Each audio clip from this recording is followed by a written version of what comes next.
I just gonna the skills to pay the bills.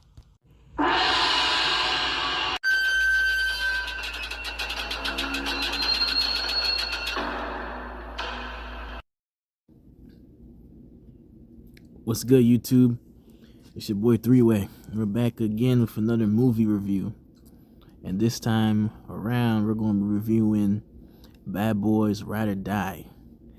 Now, right from the back, I'm pretty sure any person who saw this movie, who saw the third movie, because this is the fourth movie in the franchise, you probably was thinking, why didn't they call this, Bad Boys for Life?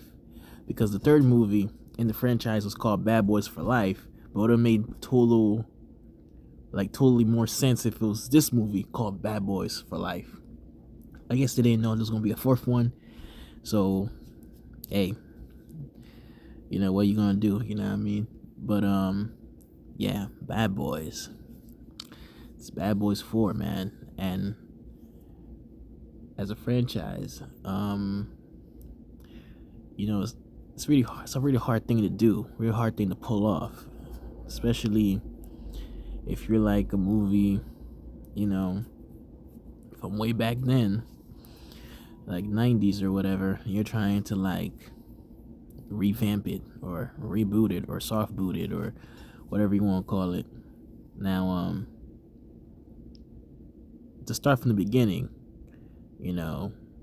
before Bad Boys Ride or Die, there was Bad Boys and Bad Boys 2. And as you can see here,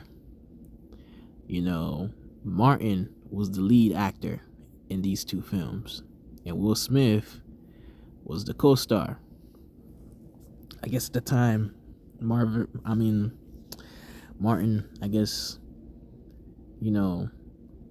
was at the helm of the movie, I guess, or somewhat produced it, or maybe he was, doing more movies, more than Will Smith, because I know Will Smith was an up-and-coming actor, and basically I think Bad Boys was his first movie, or maybe it was his first movie for both of them. But I guess they knew they had to grab Martin Lawrence, you know what I mean, because he is the comedy of these movies, you know what I mean. Will Smith's more of the, quick wit and charming, kind of character, or I guess that's his role of the character he's playing. Yeah, during this time when the franchise first came out, I'm gotta be honest, I thought it was a cool concept, bringing the two biggest stars of TV sitcoms together for this movie, but to be honest, like, I saw Rush Hour before this movie. If you had to put, this movie in Rush Hour, I was probably heading towards the Rush Hour route, because the thing of these movies, as much as they are cool and they are, high octane, high energy, I know it's like the story was very, simplistic, you know what I mean? Basically, the movies were really a movie version of Cops and Robbers, if you think about it. It wasn't complex. It was just, we're police, we're the good guys, you're the robbers, trying to put you behind bars, you know what I mean? It's type of stuff like that. But in the movie, it's usually like drug dealers, high-end drug dealers, who seem to go crazy with, too much power, or think they can do whatever they want. And the Bad Boys, Will Smith and Martin Lawrence have to put them in their place. Now, these movies, I guess you're probably wondering, I get why Rush Hour is able to get, 3 movies, but you're probably wondering, how did this franchise do it? Because if you look at the Rotten Potatoes back then, they were pretty low. And I mean, compared to Rush Hour's Rotten Potatoes, I guess you can only say it was a star power of these two actors, man. that kept that heart beating. And most importantly, and I say most importantly, because like I said, even though these guys are talented, it wasn't them who, you know, gave this movie life and air to breathe. It was Michael Bay. This guy, man, I call him Demolition Man. You know, because he's the explosion king of the cinema world. You know, this dude has to have explosion. He has these crazy ass camera angles. This guy, he had a vision, or he's just a guy with a inner child who wanted to let loose. You know, but either way, man, this guy, man, he brought the thunder, man. He brought the thunder. And with all that, it captivated a cult following, you know, because like there's some people out there hardcore fans of Bad Boys. Now I like Bad Boys, but I'm not a hardcore fan. You know what I mean? And I think it's him behind the helm of the camera, who basically propelled this movie to, you know, gain the type of following that it has, you know what I mean? And then after part 2, you know, Bad Boys 2, it took some time, but actually it took about like, what was it, 30 or 20 years later, I don't know, and it fell in the laps of these two fanboys.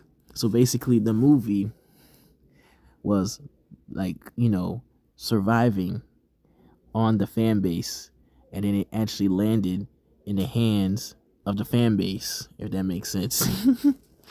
And they pretty much, you know, spit shine the series, you know, with Bad Boys for Life, which is technically Bad Boys 3, you know.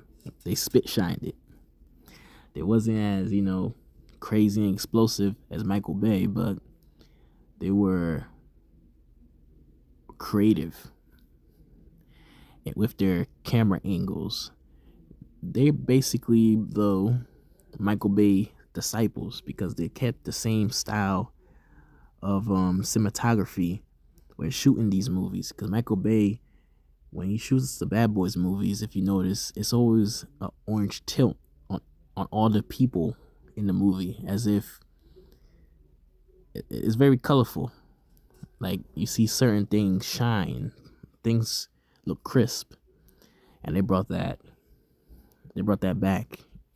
Those two new directors I showed you, and also put their own little swagger onto it with Bad Boys for Life. Bad Boys for Life, you know, brought back, you know, the old cast. When I say the old cast, I'm talking about, you know, the white Samuel Jackson, who's always saying the F word. This guy here, you probably noticed him from The Matrix 1. But this guy right here is the head honcho of the police station in Miami. And he's the boss of Will Smith's character, Mike Laurie, and Martin Lawrence's character, Officer Burnett, you know. Now, I found that really, you know, cool that these guys did all the source material so well that it felt at times Michael Bay was still directing. Yes, it felt like that sometimes, but you could tell because these guys were controlled mayhem, if that makes sense. Michael Bay, if you've seen Bad Boys 2, you know Michael Bay let it rip. Now these guys, they were close to that Michael Bay mayhem, but they pulled back. They put their little own twist on there. Probably thinking the fan base didn't want to see the same old thing redone and done. And I appreciate them for that. because, like I said, they brought the old cast back and they introduced some new characters. Because these guys understand, you know, Will Smith and Martin Lawrence ain't gonna stay young as much as the characters can stay young because it's a movie. They decided to age the characters up. So it took 30 years or 20 years for it to come back and make Bad Boys for Life. So the age shows on the characters as well. And I guess it dives into what they're up to now. Pretty much the same old stick, busting bad guys, doing things what they're not supposed to be doing.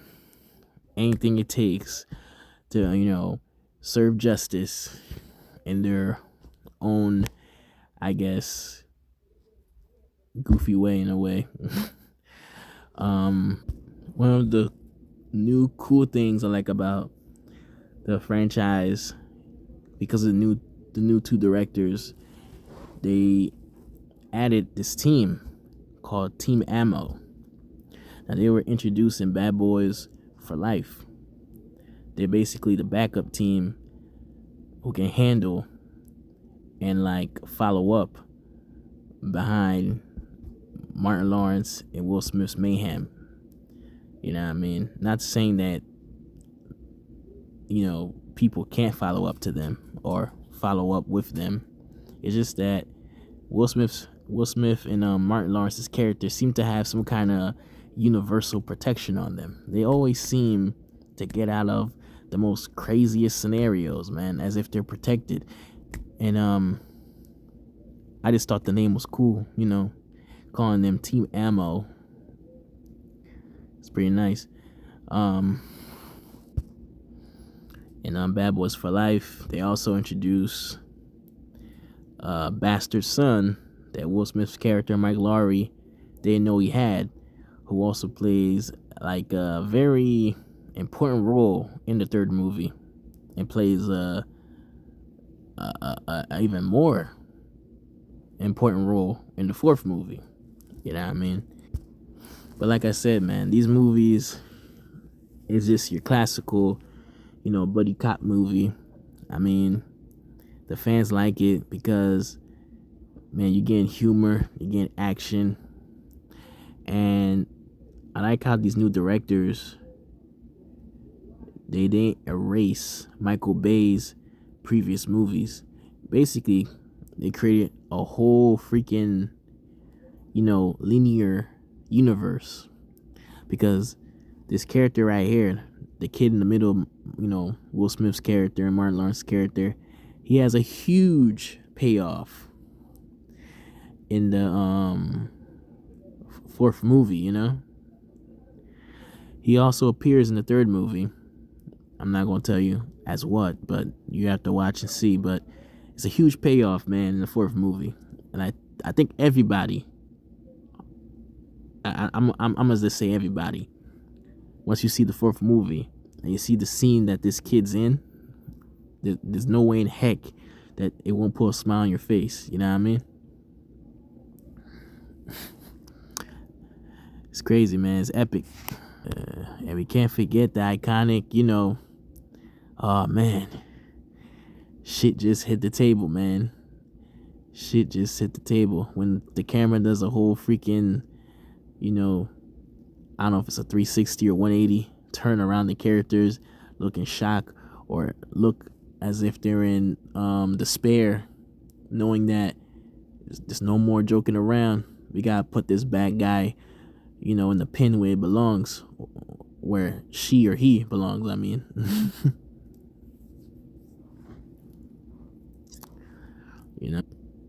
Overall, I thought the story was, the story in these movies is always, it's basic, it's, simple, it's not, complex, it's easy to understand, it's a popcorn film, so you're getting just that. There's a Fuel My Addiction. These movies are one of those movies I don't usually run back to and watch. So I would say the replay value is it's kind of low. It's one of those movies you have to actually fill out.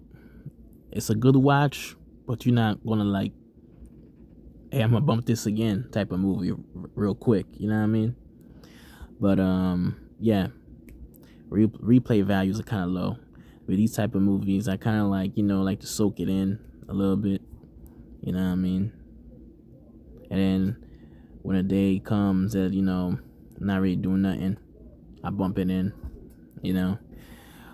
Steady pace. I thought the pacing was alright, but I did hate the shaky cam. There's a scenes, I think it was a few scenes that shaky cam. Please, they need to stay away from shaky cam. Do not introduce shaky cam in this franchise. No shaky cam. Another thing is, I think Martin Lawrence's character, he was real funny in this movie. His comedy was real good, but I think he should have left some spots in the film. Should have like just made him physical humor. Not he didn't have to be shooting, a bunch of one-liners and jokes all the time. I think physical humor would have just filled in some of those scenes instead of just spewing out jokes. Because like I said, some of the jokes they hit, but some of them were kind of like, yeah, we should have went for a physical humor, not talking, punchline type of thing. You know what I mean? Other than that, man, the movie was I thought it was a steady paced movie. I was intrigued. I wanted to know where it was going to go. Worthy suspenders. I think the movie's worth the watch. It's a summer blockbuster movie. It has proven it. If you look at the ratings, Rotten Potatoes, I mean, people are actually going to watch it. People are going out to watch it. It's kind of hard to do that nowadays because of it takes a certain movie to actually bring people out. You know what I mean? And I think Bad Boys had the push behind it to actually bring people out. Like, I actually went out and actually saw it in the movie theater, and I enjoyed it. I was by myself too, and I still enjoyed it. So yeah, it was a great movie. I mean, I know people like to compare it to the action scenes of the Michael Bay decade when part 1 and part 2, because people say, not Bad Boys fanboys, I mean, like, they say Bad Boys 2 with the Matrix 2 have the craziest highway scenes, and I think they might be onto something, because those scenes are crazy, especially Bad Boys 2. Like I told you, directed by Michael Bay. Michael Bay, Mr. Demolition Man. That dude, yeah, he was putting all of his thrills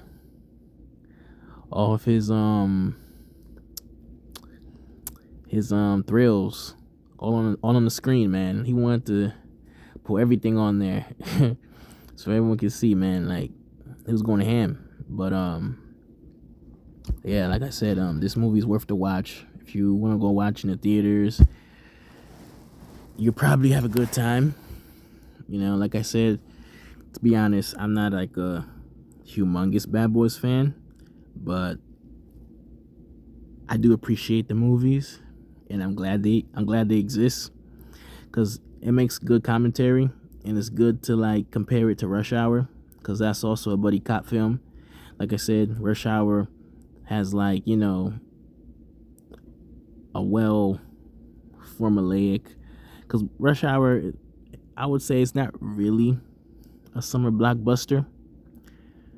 I think Bad Boys is more like that, because Bad Boys is more robust. It's more out there, like like I'm telling you, explosions, crazy things are going to happen. If you're looking for crazy shit happening, then you're like in disbelief, then you're looking at Bad Boys. If you're looking for kung fu, which is also amazing, and quick wit, and quims, and cunning, and fast talking comedy, you're looking at Rush Hour. They're the same thing, but have a different flavor. But yeah, that's my review. I hope you guys enjoyed it as much as I did watching it in the theaters, because it is a theater experience.